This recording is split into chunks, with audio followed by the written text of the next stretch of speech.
Muy buenos días tengan todos y todas. Quisiera agradecer en primera instancia a la Universidad Nacional de Costa Rica la calurosa acogida que nos han dado desde la noche de ayer que arribamos a este país, y sobre todo el gesto de solidaridad que han expresado con este minuto de silencio por la tragedia que atraviesa nuestro país como consecuencia de los sismos.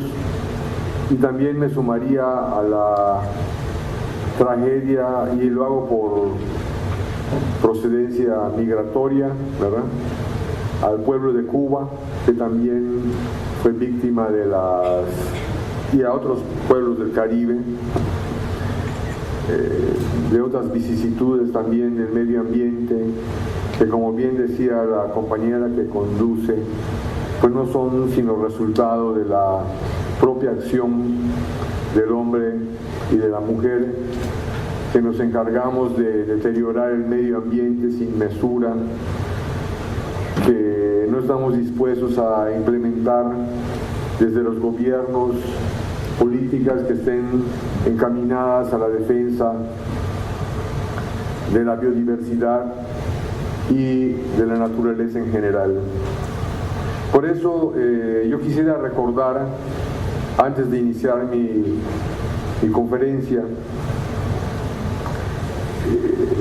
el vínculo que el estado donde yo vivo y trabajo, y de donde soy natural, que es Yucatán, que es una provincia o estado enfrente del Mar Caribe, justo frente a 200 kilómetros de Cuba. En este lugar hace exactamente 10 años llegó una figura fundamental para América Latina y para nosotros, pero seguramente para Costa Rica más, que fue el doctor Rodrigo Carazo, quien llegó a México, a Yucatán, en ocasión de un evento que organizó la UNESCO con la Universidad Autónoma de Yucatán, donde yo trabajaba entonces. Yo soy jubilado de esa universidad hace algunos años, y recuerdo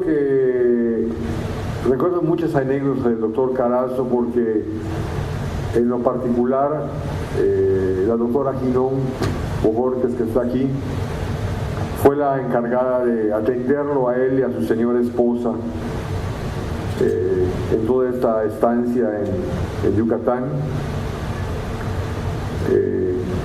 Y recuerdo que, pues quiero recordar lo más hermoso que fue el gesto de invitar a la juventud universitaria de Yucatán, de esta parte de México, a sumarse al esfuerzo que él estaba haciendo desde la Universidad de La Paz. Entonces se vislumbraba en mi país, hace 10 años, como una utopía innecesaria, como un anhelo tal vez fuera del lugar de Rodrigo Carazo, el invitar jóvenes a que fueran formados en la paz, en la cultura de la paz. Hoy por hoy, así como rendimos fraternalmente un tributo de recuerdo y de respeto a las víctimas del sismo que afectó fundamentalmente a Chiapas y a Guatemala y a Oaxaca, yo deseo hacer un reconocimiento público al expresidente de este país, porque hace 10 años, hombre visionario, un auténtico estadista, advirtió algunas de las tragedias que, más allá de los sismos y de los huracanes, atraviesa mi país. Por cierto, mi estado es el estado más seguro del país, de México, y los índices de seguridad están por encima de muchos países de América Latina, y es producto del ejercicio de un gobierno en el que tuvo que ver, en aquel momento era gobernadora la señora Ivonne Ortega Pacheco, escuchó con atención las palabras de Rodrigo Carazo y se trazó toda una estrategia para proteger la integridad de los yucatecos, de esa parte de México, y hoy por hoy es el estado más seguro del país. Así que yo pediría en la memoria de don Rodrigo Carazo un aplauso, por favor.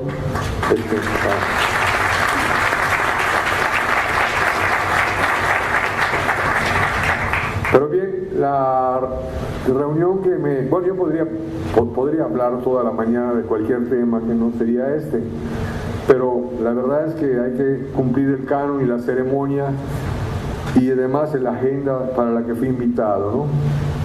Quizás el nombre de la conferencia pueda resultar un poco, como decía el vicerrector, un nombre muy amplio, muy ambicioso, al decir que vamos a hablar de la milpa como un espacio de concurrencia cultural y de derechos humanos y de la lucha frontal que ha emprendido el estado de Yucatán, o sea, la gobernanza regional, en contra de los cultivos de los transgénicos. Y esto es una realidad, ¿verdad?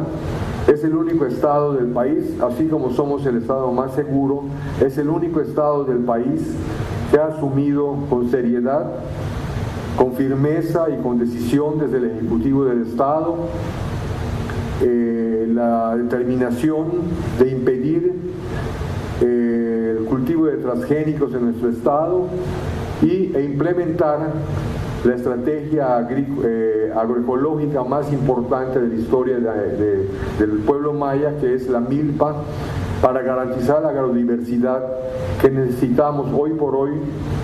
A prueba está el tema de si no cuidamos la agrodiversidad, estamos muy cerca de más tragedias. Es el único estado que ha tomado en serio este tema, ¿no? Y por eso el año pasado, cuando se celebró esta jornada en la ciudad de Valladolid, Yucatán, cuando se organizó, era yo el rector de la universidad, pero cuando se efectuó, había yo sido recientemente nombrado director de este programa, que me pareció de mucha más trascendencia que el trabajo académico que había yo realizado durante muchos años. Y de más trascendencia porque yo creo sí que el universitario debe estar en función de los intereses sociales, de los intereses populares, más que de los intereses individuales, más que de los intereses de autoconsumo que se dan en la vida académica de las universidades públicas y privadas. Bueno, pues dicho lo anterior, me voy a permitir leer unas breves palabras que preparé para esta ocasión. Sobre la base del respeto a la biodiversidad de las selvas yucatecas, los mayas hacen de la milpa, porque se trata de la estrategia agroecológica y cultural más eficiente, desde los tiempos precolombinos hasta nuestros días. Por esta razón, la biodiversidad y la milpa son componentes fundamentales de la cultura maya y piezas clave para entender un binomio ecológico inseparable cuya implementación en la península de Yucatán, a lo largo de las diversas fases de su historia, deja ver un adecuado manejo del medio ambiente particular, que en su mayor parte está compuesto por suelos llanos, secos, calcáreos y pedregosos, ambiente donde se carece de redes fluviales y se depende por entero de las lluvias para las siembras y para la vida en general. Si bien debo subrayar que existen unos depósitos más o menos extensos llamados cenotes, palabra procedente del maya tzonot, que no son sino cuerpos de agua considerados bocas de extensos ríos subterráneos que atraviesan la mayor parte del estado de Yucatán. En ese sentido, la erosión que pueda sufrir la biodiversidad y la milpa repercuten directamente en la erosión de la cultura e impactan necesariamente en distintos aspectos de la vida humana, sobre todo del pueblo maya. En virtud de que la milpa maya, esto quiero subrayarlo muy bien, es un policultivo, o sea, la milpa maya no es un maizal, no es una plantación de maíz. La milpa maya es un policultivo y es el policultivo más importante de Yucatán, y de Mesoamérica seguramente, puesto que en ella se siembran varios tipos de maíz, frijol, calabaza, chile, yuca, etc., además de los diversos servicios ambientales que suministra, su análisis, el estudio de los componentes productivos y culturales que se articulan en torno a ella y el papel que juega el ecosistema con su racionalidad y lógica, nos ayudará a comprender los vínculos entre biodiversidad y cultura y entre cultura y derechos humanos del pueblo maya, que es un pueblo hacedor de la milpa, como centro del interés de una política pública proclamada e implementada en una entidad federativa donde con leyes propias hemos decidido desarrollar una política agroecológica circunscrita desde luego a la Constitución política de los Estados Unidos mexicanos. De esta manera, cuando el Ejecutivo del Estado de Yucatán acordó el establecimiento del Programa Interdisciplinario de Investigación e Innovación de la Milpa Maya y Sistemas Agroecológicos, en agosto de 2016, y en octubre del mismo año dotó a este programa de la ex hacienda azucarera Palantún con 450 hectáreas de selva virgen como centro para los trabajos milperos, pero sobre todo cuando determinó y promulgó el 26 de octubre de 2016 el decreto 418/2016 por el que se declara el estado de Yucatán zona libre de cultivos agrícolas con organismos genéticamente modificados. Se estaba tomando en consideración que más de 45,000 familias mayas trabajan y dependen económicamente de este sistema agroforestal que distribuye ingresos familiares superiores a los 130 millones de pesos anuales. Además, se consideró el alto impacto que durante los últimos años ha crecido. Además se consideró el alto impacto que durante los últimos años ha crecido la demanda de aceites y grasas de origen vegetal, así como el procesamiento de subproductos elaborados de forrajes destinados a la producción pecuaria, por lo que el impulso al monocultivo extensivo de la soya ha requerido expandir y desbordar las fronteras agropecuarias, invadiendo seriamente las áreas milperas.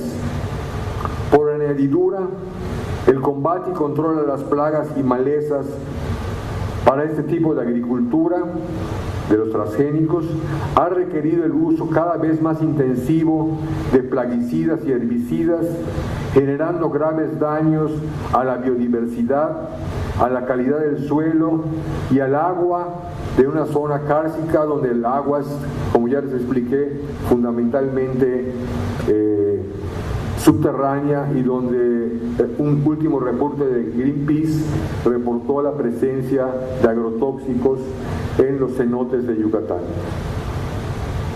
El ejercicio de esta política que impide la implementación de cultivos transgénicos y prioriza el impulso al manejo de la biodiversidad selvática a través de la milpa, tuvo como cimiento la valoración de 3 aspectos centrales desde los cuales se conceptúa este agrosistema ancestral.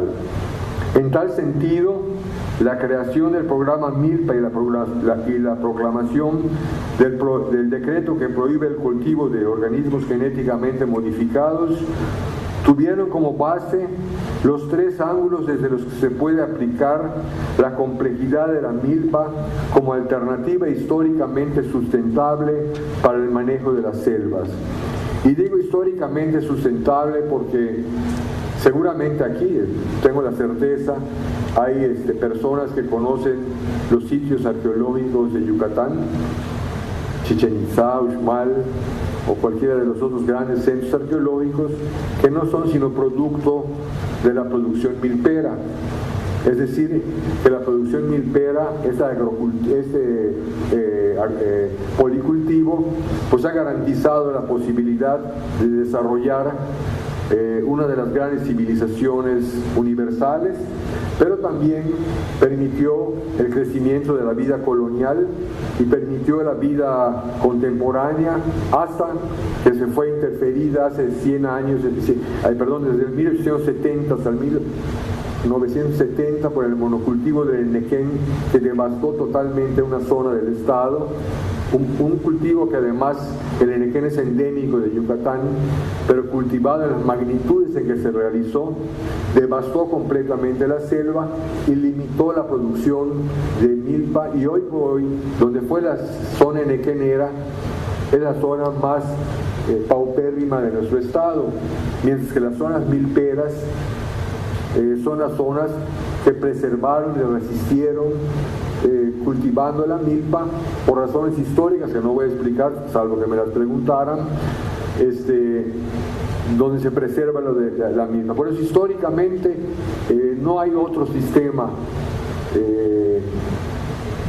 más eficaz para el manejo del medio ambiente en la península, de las selvas de Yucatán, que la milpa. Es decir, que el andamiaje legal que impulsa el cultivo de la milpa y prohíbe los cultivos transgénicos se diseñó a través de una mirada que permite comprender la milpa como un sistema tecnológico, como un sistema productivo y como un sistema sociocultural. A esta trilogía articulada entre sí deseo referirme enseguida. La milpa como sistema tecnológico. La milpa, ya lo hemos señalado, es un policultivo estructurado y manejado bajo el sistema de roza, tumba y quema. El terreno destinado a la milpa incluye al menos 3 clases básicas mayas del maíz: el ixtucnal, el ixmejenal y el ixtucnal, diferenciados entre sí por el ciclo de producción intercalado en un mismo periodo anual, por el grueso de su grano y por los colores de las mazorcas. Pero la milpa, ya se dijo también, no es solo maíz, no es un maizal, ya que como policultivo incluye variedades de frijol y calabaza que, cultivadas en el mismo espacio, constituyen un microsistema ecológico mediante el cual el maíz recibe el nitrógeno del frijol y otras leguminosas como los ibes, y estas, en cuanto crecen, se enredan sus guías en los tallos del maíz, mientras las calabazas extienden las hojas sobre el suelo para retener la humedad de las lluvias bajo los rayos de un sol intenso de 40 grados, si ustedes quieren, que retrasan la aparición de maleza. Esta genialidad del pueblo maya de haber creado esta trilogía biocultural, ¿verdad?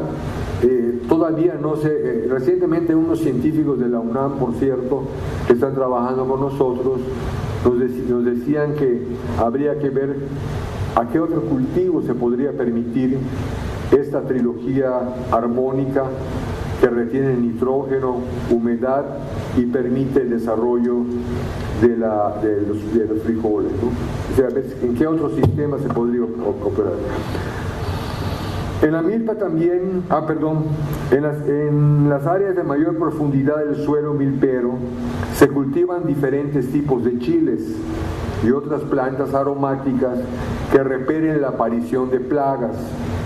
En la milpa también se siembra yuca, macal y otros tubérculos, y en sus fases iniciales, cuando despuntan los tallos recién brotados de las plantas, la milpa se transforma en una trampa para la cacería del venado, del pavo real y el conejo y otros animales que no los voy a mencionar, entre otras fuentes de proteína para la comunidad maya campesina, que entran a comerse los retoños, en tanto los milperos se mantienen al acecho para batir a sus presas. Eso es muy interesante, quienes hemos vivido en la milpa o en las milpas, ver las trampas, cómo las organizan los mayas, ¿no? Durante toda la noche dejan muchos árboles alrededor de la milpa, después de que tumban, queman y siembran, y desde esos árboles están esperando que entre algún animal para la cacería, y es una fuente de proteína, es un servicio ecológico que presta la milpa. Nadie tendría que asustarse por la caza del venado, porque en el código de la cacería del venado del maya, pues no se permite la caza de los cervatillos, o sea, de los pequeños venados, y mucho menos de las venadas, ¿no? El maya tiene el suficiente conocimiento para identificar qué venado va a sacrificar, ¿no? Cosa que no ocurre, por cierto, con los cazadores furtivos, que ellos matan indiscriminada e ilegalmente los venados. Y por cierto, es un tema que estamos en debate actualmente en el Estado, porque no es lo mismo el tratamiento que se le debe dar a un cazador furtivo que a un maya que obtiene en la milpa servicios de proteína para la subsistencia, ¿verdad? En un caso, su detención y a veces, vamos a decir, su extorsión por parte de algunas autoridades locales, pues vulnera sus derechos humanos, y la milpa tiene que garantizar los derechos humanos del pueblo maya, ¿no? Mientras que los otros, pues pagan una multa y se van. Hay dos pesas para una misma balanza, ¿verdad? Entonces, la milpa tiene esta condición de ser también una trampa. La tecnología milpera supone el dominio de un aspecto primordial relacionado con la clasificación de los suelos, que hicieron los propios mayas desde antes de la llegada de los españoles. O sea, el suelo de Yucatán, aunque sea calcáreo en su mayoría, tiene diversos grosores, diversas calidades, etc. Y los mayas, desde la época prehispánica, los clasificaron porque en cada uno de ellos va un tipo de maíz. Es decir, el conocimiento de la milpa es, en todo caso, un conocimiento complejo. Todos los tipos de suelo permiten el maíz, excepto uno que se denomina petén y que está situado, el maestro doctor Rafael Rúa los conoce, en los manglares de la costa. Es un suelo muy salinoso y que impide el desarrollo milpero. Desde luego, el punto de partida en esta tecnología implica la selección del monte. Lo voy a decir, pero lo voy a volver a repetir antes. En la agricultura occidental, y iba a decir de corte capitalista, pero también de corte socialista, ¿no? En la agricultura occidental, lo importante es la tierra. En el pueblo maya, lo importante es el monte, el manejo del monte. Hay una gran diferencia entre una y otra cosa, no obstante que tienen que saber qué tipo de suelo tiene, pero el manejo del monte es lo que garantiza la biodiversidad. ¿Ok?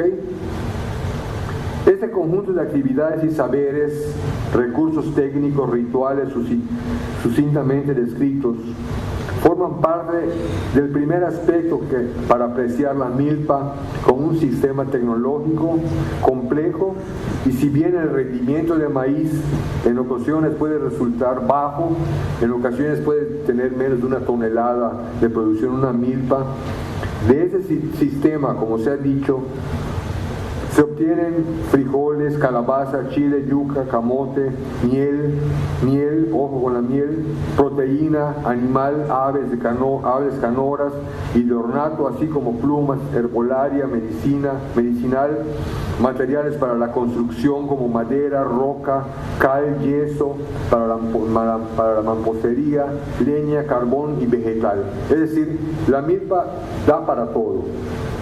El problema es que, por ejemplo, y ahí es un tema también de derechos humanos, el uso de la leña también es objeto de persecución, porque las leyes federales regulan el uso forestal de los montes de México. Pero en este caso no se trata de un uso forestal, se trata de un uso agrícola. O sea, son los rastrojos de la milpa los que leñan y los que sacan para su consumo como energético para cocinar sus alimentos, que no es lo mismo que devastar las selvas para vender las maderas. Entonces también en este punto tenemos que trabajar mucho para poder transformar desde lo local algunas perspectivas del manejo de los recursos de madera, ¿no? Y bueno, luego vamos a ver la milpa como un sistema productivo. En adición al policultivo descrito como sistema productivo, la milpa implica diversas actividades asociadas a ella, como la apicultura. O sea, la milpa es el centro y a ella se asocian la apicultura, la cacería, ya lo señalábamos, la recolección de plantas curativas, suntuarias o alimenticias, la ganadería de traspatio, la agricultura del solar, el huerto y los canchenó, el pequeño comercio, las artesanías que salen también de la madera de la milpa, la migración laboral eventual y el trabajo agrícola asalariado. Cada una de esas actividades asociadas a la milpa tiene su tiempo, no son azarosas, se marcan con un ritmo muy específico que lo da el ciclo anual de la milpa, el ciclo anual de la roza, tumba y quema. Un muchacho, por ejemplo, que se contrata de albañil en la Riviera Maya, que es una zona muy cerca de Cancún, a lo mejor la han visto o han visitado, o al menos en la televisión, demanda mucha albañilería. Los muchachos van a trabajar un tiempo allá, pero retornan necesariamente a la milpa por dos razones. Primero, porque tienen que venir a ayudar a sus padres o abuelos en fines de semana o cada vez que pueden. Pero segundo, y lo fundamental, el trabajo asalariado, muy mal pagado por cierto, de la albañilería, pasa por etapas de crisis y de secesión, y entonces la milpa se vuelve el refugio de la crisis. Y en México en general, por más que se diga lo contrario, la milpa es el refugio de la crisis real de los campesinos, no la calle, no la ciudad donde pueden ir a prestar servicios. Es la milpa la que les provee de los elementos fundamentales de la dieta. Por eso es muy importante trabajar la milpa. Entonces, es decir, que alrededor de la milpa, entendida ahora como un sistema productivo, se organizan y articulan todas las otras actividades, pasando a ser el eje rector en torno al cual se organiza un conjunto productivo que normalmente opera en el ámbito familiar y comunitario. En ese sentido, y es muy importante esto, la apicultura, ya dije que la milpa incluye la apicultura. En ese sentido, la apicultura, como parte del sistema productivo milpa, es una importantísima fuente generadora de riqueza, no solo para los milperos, sino para el estado de Yucatán y para mi país, para México. En 2015, por ejemplo, México exportó 45 toneladas de miel con un valor aproximado de $150 millones. y Yucatán fue el principal productor apícola, seguido solo por Jalisco y su vecino Campeche.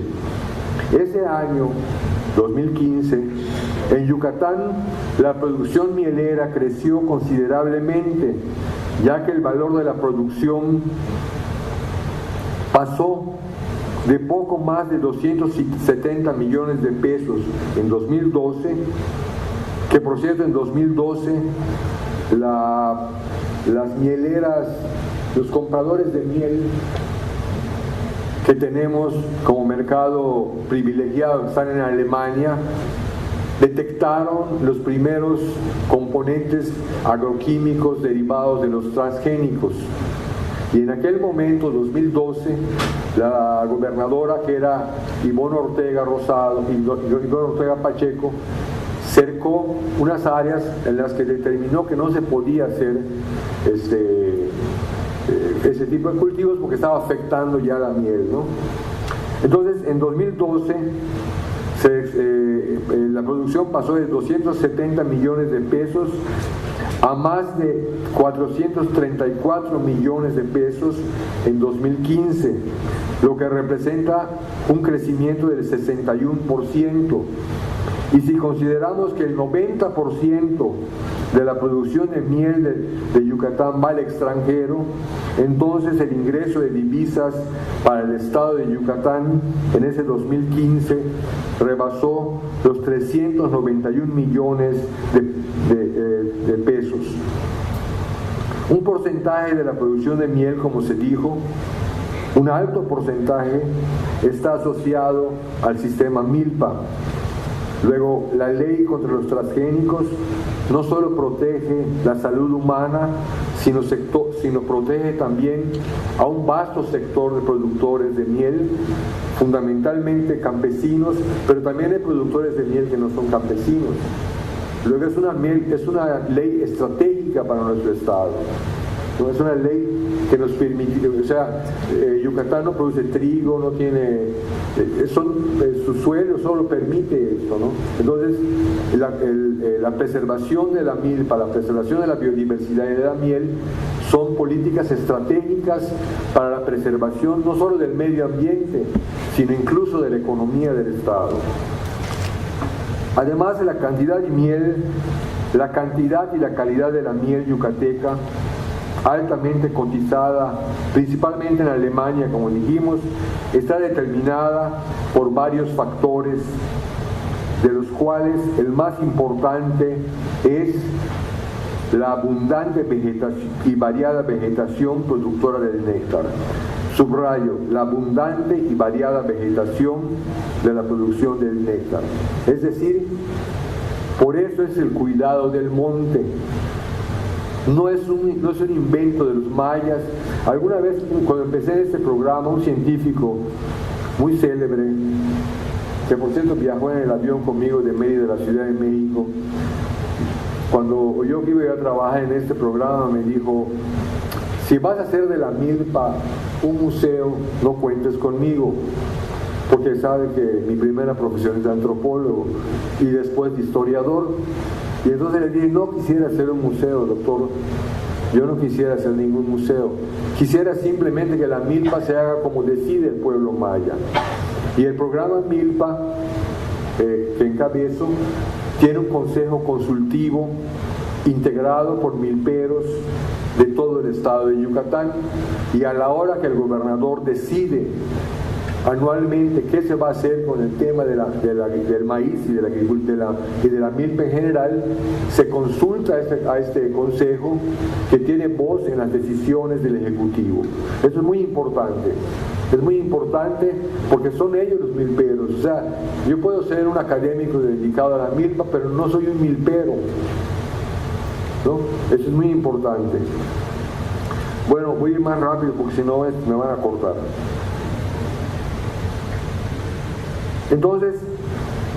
En ese sentido, la milpa, a diferencia de los monocultivos, asegura la biodiversidad necesaria para la polinización de las abejas, y en ese sentido es que deviene en asunto de política pública fundamental el impulso de este agrosistema tradicional, la milpa, frente a la prohibición, como dijimos, de los organismos genéticamente modificados. Un colega mexicano de origen catalán escribió muy bien lo que quiero resumirles. Se trata de Armando Bartra, que dijo: a diferencia de los uniformes maizales, las milpas son abigarrados policultivos. O sea, la milpa no hay que confundirla nunca con los campos de maíz, ¿verdad? En el estado de Iowa, en los Estados Unidos, tuvimos la oportunidad dentro del programa de milpa de recorrer los maizales para saber de cerca qué era lo que estaban haciendo los norteamericanos, que producen tanto maíz. Incluso importamos maíz nosotros, los mexicanos, que somos productores de origen, junto con los guatemaltecos. Importamos serias cantidades de maíz, y fuimos enviados un conjunto de académicos del Parque Científico y Tecnológico de Yucatán a ver qué pasaba en Iowa. No, pasa que tienen enormes monocultivos de maíz en tierras mecanizadas, en tierras regadas, pero no es milpa. Y tampoco me puse a averiguar, porque uno tiene que ser juarista y no puede llegar a un país a preguntar, ¿usan transgénicos? Es decir, yo no me meto en eso. Yo estaba hablando de mi país y en particular de mi estado, ¿no?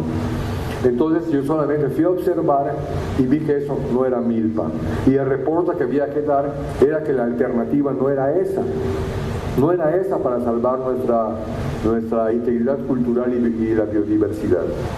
Finalmente, la milpa hay que verla como un sistema sociocultural. Dicho está, porque la milpa funciona con base en las relaciones de parentesco, en los vínculos familiares que se extienden horizontalmente en las comunidades mayas y que propician una organización política, se organizan entre ellos, religiosa, y generan una cosmovisión. Por ejemplo, para entrar al monte hay que pedirle permiso a los dueños del monte, y no es una falacia. Tengo testigos. Conmigo recorrió la selva maya de Canchó, Cachoquén, el doctor Rafael Cuevas Molina hace unos 2 o 3 años, y él sabe perfectamente bien que para ingresar a la selva hay que antes pedirle permiso a los que se llaman los Yuntziló, que son los dueños del monte, ¿no? Y esto es una cosmovisión, ni siquiera quiero decir una creencia, una cosmovisión enraizada entre el pueblo, en el sentido en que hay que pedir permiso a los dueños del monte para trabajar con él, ¿no? O te puede ir mal. Es como con las serpientes. La gente se sorprende que las serpientes no nos pican, no nos muerden, porque pica es un pájaro que puede picar, que tiene pico. Hay una ceremonia que nos hicieron que se llama el cocam, que consiste en la introducción de los colmillos de la cascabel en la sien. Se derrama unas gotas de sangre, te hacen una rogativa, te envuelven, se desahuman con tabaco, y la serpiente nunca se te vuelve a acercar. Yo no tengo problemas con las serpientes. Claro, no estoy diciendo que voy a salir a buscar serpientes, pero yo ando en la selva y no tengo ningún problema con las serpientes, ¿no?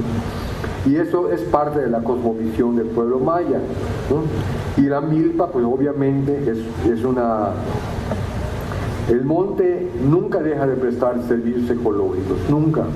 Ni siquiera en los largos periodos de barbecho, porque nosotros tumbamos un monte, lo quemamos y hacemos la milpa, y tenemos que esperar al menos 10 o 15 años para que se regenere y vuelva a ser una selva que sirva para hacer milpa. Ni siquiera en esos periodos de barbecho deja de ser útil el monte, porque se sigue empleando en la búsqueda de flora para comer, para la medicina. Se sigue obteniendo plumas de las aves, se sigue utilizando flores dedicadas a los seres naturales, para amor, para los muertos, pero también para los sobrenaturales. Es decir, continúa dándonos servicios a la comunidad del monte todo el tiempo. Por lo demás, la lógica de la milpa, y esto ya para ir concluyendo, la lógica de la milpa, definida a partir de los ecosistemas imperantes en el territorio yucateco, se decide por las siguientes razones. Una es que el predominio de los suelos pedregosos, delgados, permeables, han impedido e impiden modificaciones topográficas. Es decir, es muy difícil, solo hay algunas áreas, ya que enseguida mencionaré, donde puede entrar el arado. Entonces, el mismo suelo, la misma naturaleza, se resiste a permitir que se hagan grandes modificaciones del suelo. Luego otra característica del sistema ecológico es que el carácter azaroso de la lluvia impulsa el cultivo de variadísimas especies en la milpa y la práctica de múltiples actividades en un espacio del monte a partir del hogar. Es decir, mientras más especies se siembren en la milpa, más probabilidades hay de cosechar. Por eso es necesariamente un policultivo, y es un policultivo por el carácter del suelo. El clima, el que ha estado en Yucatán lo sabe, es húmedo en extremo y caliente también en extremo. Y esto favorece la continua aparición de plagas que inciden, enfermedades que inciden en la milpa. Pero empezando con la rosa tumba y quema, conseguimos fumigar el suelo. En esto ha generado una serie de controversias. Recientemente tuvimos un encuentro con agroecólogos de Cuba y de Greenpeace y de otros países que apuestan a que no se debe quemar, sino que se debe de buscar otras alternativas. Incluso hay un costarricense, no me acuerdo del nombre en este momento, que llevó a Cuba el sistema agroecológico cuando estaba en el periodo especial y logró hacer los cultivos urbanos, y él sugiere buscar microorganismos activos en el subsuelo para distribuir en la milpa de manera como si fuera bomba para repeler plagas. Y bueno, no descartamos esa posibilidad, pero la realidad es que hasta la fecha la rosa tumba y quema funciona y es la que fumiga el suelo y además le brinda un grosor a los delgados suelos para generar cierta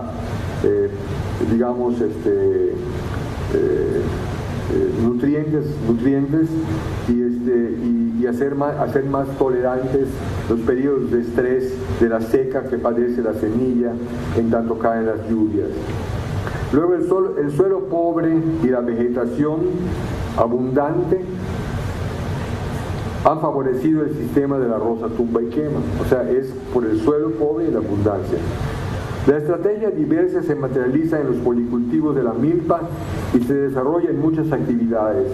Se basa en el uso del suelo de gran diversidad de recursos genéticos silvestres y cultivados. Es decir, que el aprovechamiento múltiple de la diversidad es el que determina el qué hacer de la milpa. Vale la pena destacar que si bien el gobierno del estado de Yucatán, a través del programa Milpa y otras acciones legales adicionales a las antes expuestas, como la determinación de decretar como áreas protegidas más del 17% de su territorio, incluido Balantún, que es el centro de la Milpa, es sede debe reconocerse que en Yucatán la milpa ha sobrevivido no porque el Estado ha tomado esa decisión. Esa decisión es fundamental, Pero lo que ha hecho sobrevivir la milpa, sobre todo ya hablé de los factores ecológicos, es sin menor duda la resistencia del pueblo maya a transformar, a dejarse a ser vulnerables a la transformación a otro tipo de agricultura, que como ocurrió en algunos momentos con los transgénicos en áreas de Tizimín y Tecash. Y finalmente, para terminar, les quiero comentar que en diciembre de 2016 se realizó en la ciudad de Cancún, se realizó en la ciudad de Cancún, Quintana Roo, el COP13. El COP13 es el órgano de gobierno del convenio sobre la diversidad más importante, y en ese contexto los gobernadores de Yucatán, de Campeche y de Quintana Roo firmaron un convenio por la biodiversidad y a favor contra los transgénicos y a favor de la agricultura y a favor del tránsito de la agricultura agroecológica. No me gusta hablar de fuera de mi casa, porque yo hablo de mi casa, pero hace unos 20 días hicimos un recorrido por toda la península y encontramos una devastación de selvas importantes en el municipio de Bacalar, en Quintana Roo, que si bien fue sancionado severamente desde el punto de vista económico por Semarnat, que es el organismo que se ocupa de sancionar esto, pues el daño ya estaba hecho. Eran, claro, 4.000 hectáreas de selva alta que hicieron unos grupos que se llaman los menomitas. Y en Campeche, donde incluso hay una controversia constitucional muy grande, hay una consulta ordenada por la Corte Suprema de Justicia, de la que tampoco voy a hablar porque no es de mi competencia. Nosotros observamos dos cosas muy importantes: que se sigue cultivando transgénicos pese a que se firmó ese convenio y que no ha entrado en vigor, pero sobre todo una cosa muy inteligente. Un gran empresario mielero, apícola, le voy a decir el nombre porque vale la pena mencionarlo, muy inteligente, Federico Berrón, está desarrollando una tecnología que hace más productiva la soya con productos agroecológicos que con productos agroquímicos, y es mucho más barata. Y entonces está en una cruzada a través de una organización que se llama MA, que en maya quiere decir no, MA, o organismos genéticamente modificados, OGM, MA-OGM. Este empresario con esa agrupación están promoviendo el uso no de agroquímicos, sino de productos agroecológicos que favorecen de manera mejor el cultivo de la soya, ¿no? Si bien no van a poder acabar con la soya, sí pueden acabar con los agrotóxicos, que son finalmente los que dañan el medio ambiente, ¿no? Y bueno, y nuestro decreto de prohibición de organismos transgénicos, pues nada, tengo que decirlo con el respeto que merecen todos, incluida la representante diplomática, pues nada, el Ejecutivo Federal determinó que no era constitucional nuestro decreto porque trascendía la esfera de su competencia, y está también en controversia en la Suprema Corte de Justicia, pero no ordenó la Suprema Corte de Justicia que permitamos los transgénicos. Y nosotros tenemos una gran esperanza legal, no una esperanza en los Yimsilop, aunque también en ellos esperamos.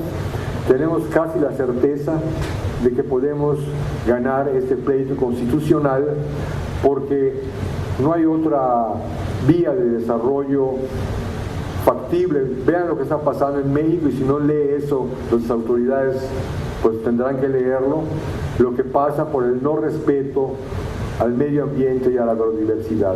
Y este programa justamente de la milpa, ahí están 3 amigos, en una milpa que hicimos, pues no sé qué va a pasar, no solamente con el ambiente de Yucatán, sino con el ambiente global que ya está en serios problemas. Pues muchas gracias, y si hay alguna pregunta y si se permite, con mucho gusto lo puedo responder. Muchas gracias.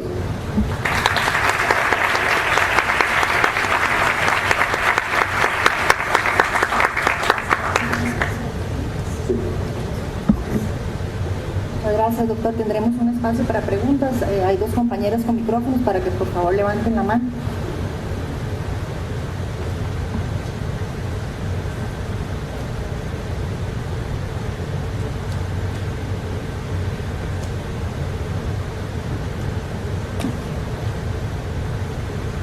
Gracias.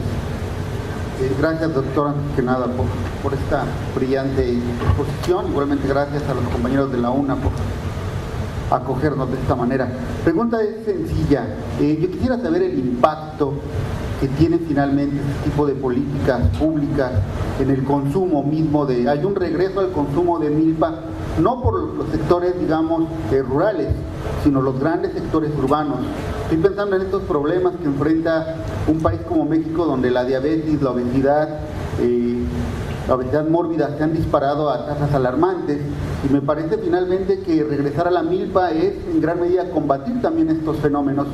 Pero tenemos, no sé, algunos datos, algo que se vea, que permita ver que si hay un regreso más allá, porque también pienso, la gente que consume orgánico, o es gente que viene de sectores muy rurales, o es gente de un nivel socioeconómico bastante elevado. Entonces quisiera saber. Sí, bueno, primero que nada, las cosas buenas también hay que decirlas. Hay un comercial que dicen por allá, ¿no? Y yo creo que con relación, sabemos que hay una alarma epidemiológica en México por el tema de la obesidad, ¿verdad? Y sabemos que el sector más afectado es el sector infantil. Hace algún tiempo se decretó en México la alerta sanitaria por el tema de la obesidad, y la Secretaría de Salud, que encabeza el exrector de la UNAM, tiene un programa muy ambicioso con el que estamos trabajando, que se llama la dieta de la milpa, y ellos apuestan al hecho de que todos los temas asociados a la desnutrición, porque la obesidad es una desnutrición oculta, tiene que ver con el abandono a las prácticas tradicionales del consumo de los productos de la milpa, pero en general de los productos de la casa, ¿no? Entonces sí existe una actividad por parte de la Secretaría de Salud, y estamos trabajando con ellos justamente en tratar de buscar, pues en principio, una animación. Debe ser un modelo, la Secretaría de Salud que ya implementó en otras partes del país, ¿no?, de México, para tratar de implementarla en Yucatán con comedores que se basen en productos de la milpa, ¿no? Ese es un reto, y es un reto, porque el reto mayor que tenemos los que estamos en el ejercicio del trabajo público es el mercado. Por ejemplo, en las comunidades, hay una comunidad que se llama Xoquén, a lo mejor la conoces, es una comunidad muy pequeña, 100% hablante de maya.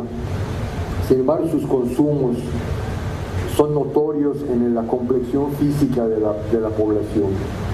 O sea, los jóvenes, digamos los viejos de mi edad y un poco más grande, no están gordos ni obesos ni muy encorvados, porque toda la vida comieron maíz, chile, frijol y tortilla, ¿no? De vez en cuando un poco de venado o algún tipo de producto. Mientras que las generaciones, conforme van descendiendo de edad, vemos el aumento de la obesidad, y tiene que ver con lo que consumen y con la oferta que da el mercado. El problema es que en un país como el nuestro, y eso es real, y creo que aquí también ocurriría lo mismo, no pudiéramos regular totalmente la oferta del mercado, porque en un país capitalista, digamos así, la base sobre la que se descansa su lógica es el mercado. No obstante el costo humano que implica esto. Pero sí hay un esfuerzo por parte de las autoridades, en este caso federales, que están articulando con la salud estatal, en el caso de Yucatán, para hacer de esos comedores milperos. Y lo otro es que la SEDUMA, bueno, lo otro es que ahorita el programa solo pertenece a la Secretaría de Investigación, como veían en las filminas estas. Pero el día 18, que es la semana próxima, iniciaremos un proceso intersecretarial en el que convergerán, pues, salud estatal, ¿no? CEDER, que es el de desarrollo rural, y SEDUMA, que es el medio ambiente, con nosotros, para trazar por lo menos un polígono, que es el polígono de la zona maicera, donde se pueden implementar acciones muy específicas, ¿no? Por ejemplo, el que invierta en agricultura orgánica no tiene ningún problema crediticio. El campesino que invierta es el 100% la condonación de cualquier tipo de deuda que contraiga con el Estado. A los otros, pues, que sigan invirtiendo, sigan endeudándose, o sea, estimular la producción orgánica, ¿no? Y también, bueno, este programa de concurrencia permitirá, por ejemplo, pues, que haya recursos para poder incentivar la salud que tú mencionas, pero también la producción, ¿no? La producción. No sé si...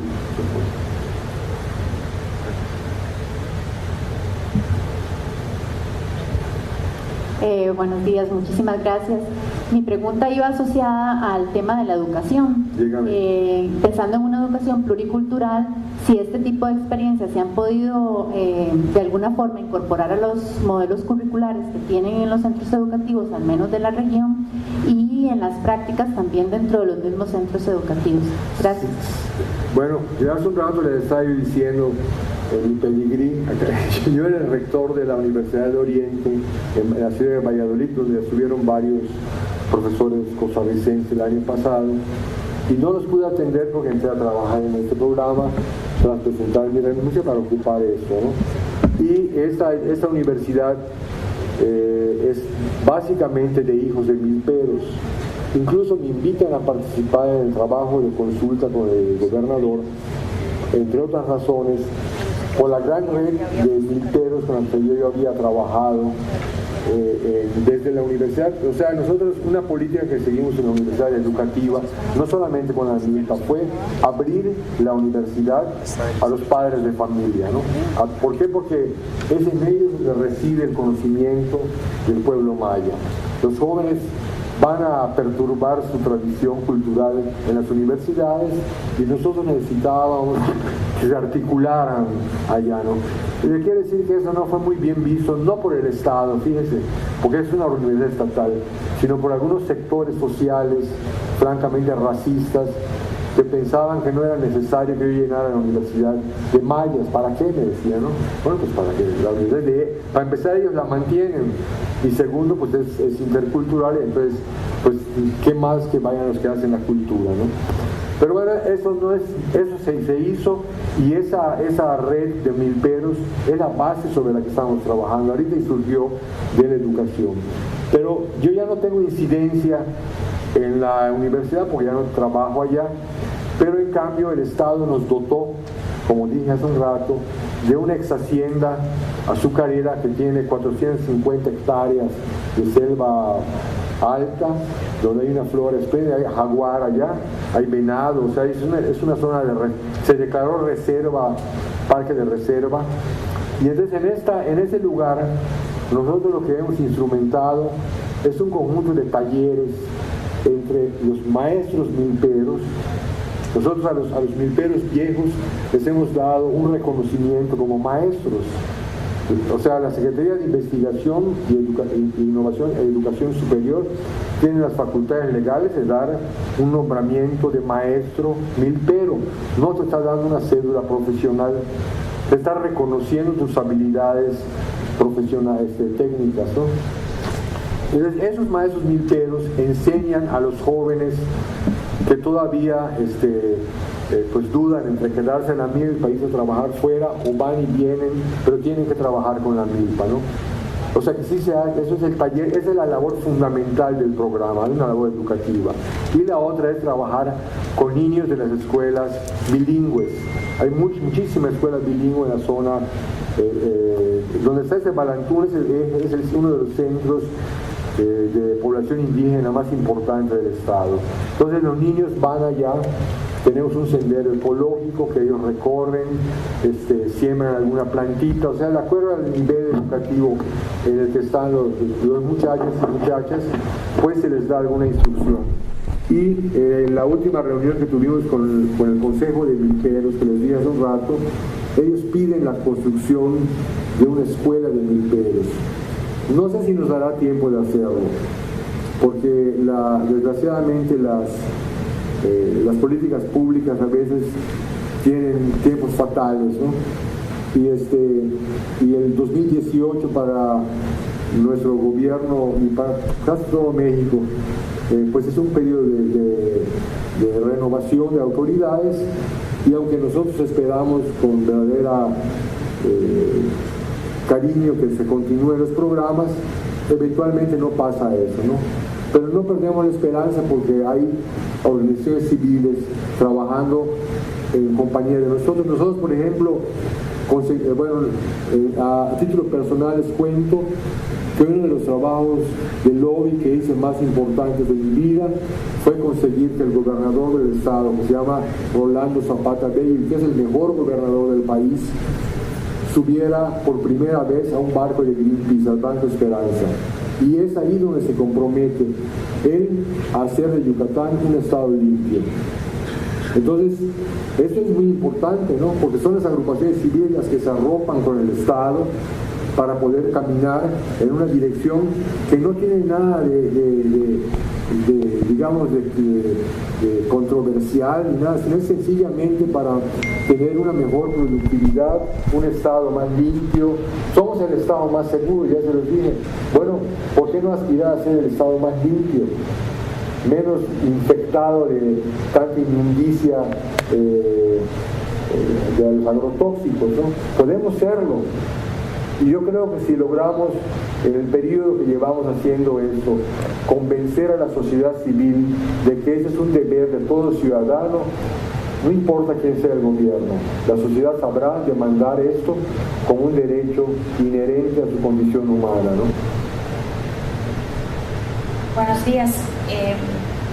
Doctor, muchísimas gracias por compartirnos su conocimiento. Yo tenía una pregunta especialmente porque históricamente he escuchado de Yucatán debido a la atención mediática que recibe como una zona de atracción turística, ¿verdad? Entonces yo quería preguntarle cómo se da la relación entre estos sectores agrícolas y el crecimiento urbano y turístico a gran escala que se podría estar dando en el estado, y además si no han sido los espacios rurales para las milpas desplazados por los edificios y la presencia de grupos empresariales y de comercios. Sí, quiero aclararte que quizás la información que tienes se refiere a la península de Yucatán. Y como te decía, la península de Yucatán tiene 3 estados. Uno es Yucatán, otro es Quintana Roo y otro es Campeche. Donde ha habido cierta fricción entre el crecimiento de la industria hotelera y la tenencia de la tierra de campesinos, incluso con episodios ríspidos, ha sido en el estado de Quintana Roo. El estado de Quintana Roo tiene una vocación turística fundamental. Te quiero decir que es el principal polo turístico del país, pero además es el principal generador de divisas en nuestro país. Es decir, allá es una cosa muy diferente a lo que ocurre en Yucatán. Yucatán tiene una vocación turística también, tiene un importante patrimonio arqueológico que se visita de todo el mundo. Por ejemplo, Chichén Itzá, que es patrimonio de la humanidad. Según me decía un día el administrador de Chichén Itzá, que es un colega mío, que reciben alrededor de 70,000 personas diarias. 70,000 personas diarias en un sitio arqueológico, es un número relevante. Sin embargo, no hay una contradicción entre el desarrollo del tipo de turismo que nosotros impulsamos, que es un turismo cultural. Eso fue muy enfático desde hace 2 sexenios que hemos trabajado en que el turismo de Yucatán sea turismo cultural, a diferencia del turismo de playa, que no necesariamente es cultural. Por ejemplo, los spring breaks no son muy culturales. Sí saben lo que son ellos, ¿no? Los muchachos de los Estados Unidos que llegan en la primavera a hacer todo lo que no pueden hacer en su país. A nosotros nos llega mucho turismo cultural, porque además la ciudad de Mérida, los que la conocen, es una ciudad con una oferta cultural muy ambiciosa, de teatro, hay días de arte y literatura en la calle, en fin, y las zonas agrícolas están donde deben estar, en los montes, ¿no? Ha habido contradicciones, obviamente, nadie está exento de ellas, pero no han sido fundamentales para el desarrollo de esta política que creemos. Fíjate, incluso Yucatán vive hoy por hoy un periodo de reindustrialización. O sea, por ejemplo, nosotros tuvimos una industria cervecera que se fundó en 1892 o algo así. Esa cervecería existió toda mi vida. O sea, bueno, yo no nací en esa época, pero toda la vida oí la cervecería y veía yo el local de la cervecería hasta que la cerró y la compró una de las empresas cerveceras grandes del mundo. Ya se reinstaló en Yucatán y generó un número importantísimo de empleos en una zona que se llama Cunucumá, que era una zona enequenera, depauperada porque el enequén dejó de ser negocio en 1970 y ocupó mucha de la mano de obra de allá. Esa zona de reindustrialización no tiene conexión, digamos, que afecte a las zonas milperas. O sea, la preservación de la agrodiversidad no está divorciada del desarrollo industrial en nuestro concepto, sino que simplemente lo que hay que hacer es que se equilibre el desarrollo industrial en lo que menos pueda afectar a la agrodiversidad. Ya sabemos que afecta, pero tratar de hacer que los impactos sean los menores y privilegiar, por otro lado, la agrodiversidad. O sea, se trata de una estrategia política que se trazó desde el 2012.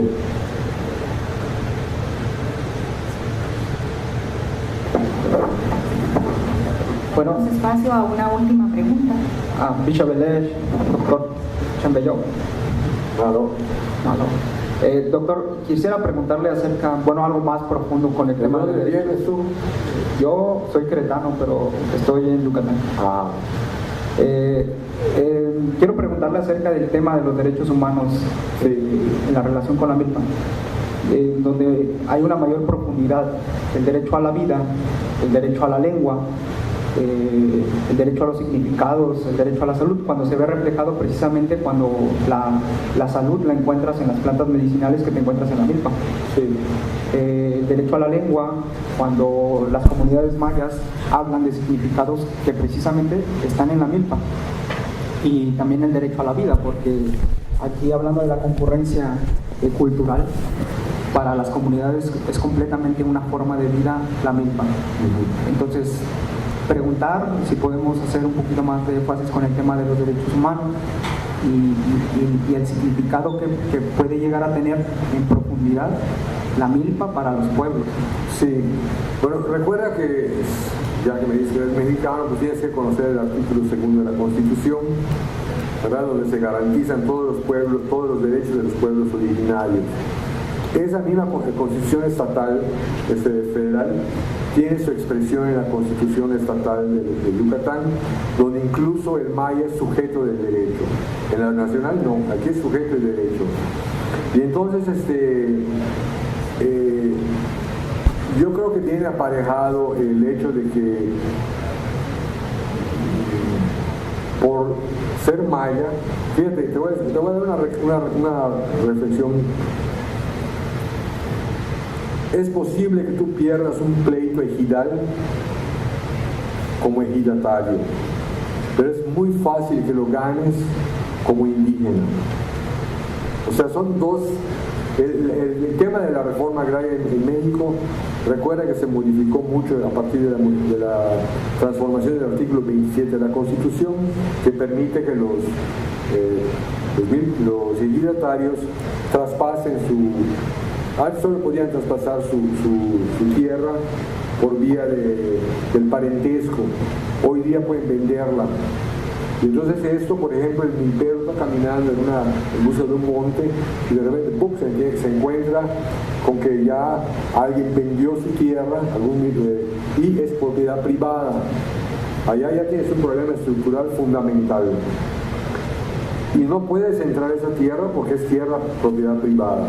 Pero sí puedes rodearla y decir, autoascribirte indígena y decir, yo voy a seguir por usos y costumbres, venir para allá, si no le gusta a ese señor, que compre otra tierra. O sea, hay una posibilidad de defensa de los derechos humanos del pueblo maya a partir de que su autoadscripción como mayas. El tema del ejido es mucho más complejo y sería tema creo que de una jornada como esta, ¿no? Y no me atrevería a abordarlo porque ese es un tema más bien de abogados. Pero sí el tema de los derechos humanos, yo estuve en la Comisión de Derechos Humanos varios años en Yucatán y te puedo asegurar eso. O sea, si bien por el lado del ejido eventualmente puedes tener frenos o que el ejido acuerde cosas que tú no estás de acuerdo, en cambio si te autoascribes maya, puedes obtener derechos adicionales contemplados en el artículo 2 de la Constitución. Uno de los fundamentales es que el pueblo maya, los pueblos originarios deciden cómo usar su medio ambiente. Y esto es fundamental, no hay que perderlo de vista. En la última junta que tuvimos con los consejeros milperos, ellos apelaban no porque tuvimos una junta elegido y que no sé qué, decían, bueno, no, es que ustedes no vayan a la junta elegido, vayan al consejo, hay hasta jueces mayas, entonces podemos acudir a todo eso. Yo creo que hay muchos aspectos de la vida legal en México que tenemos que explorar bien las leyes para poder actuar en favor de la biodiversidad y en consecuencia, lo digo yo, de la cultura. Porque yo por eso decía al principio que si hay un daño a la biodiversidad, hay un daño a la cultura. Porque la cultura es la que decide cómo manejar la biodiversidad. ¿Sí? Gracias, doctor, por una excelente conferencia. Le voy a pedir por favor a don Miguel Céspedes que nos acompañe.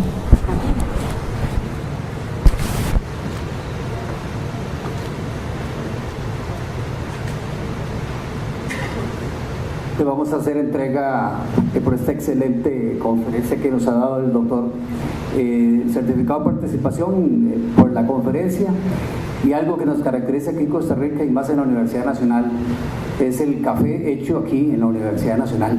Entonces, ojalá que lo disfrute, doctor, y muchas gracias por el apoyo a este evento.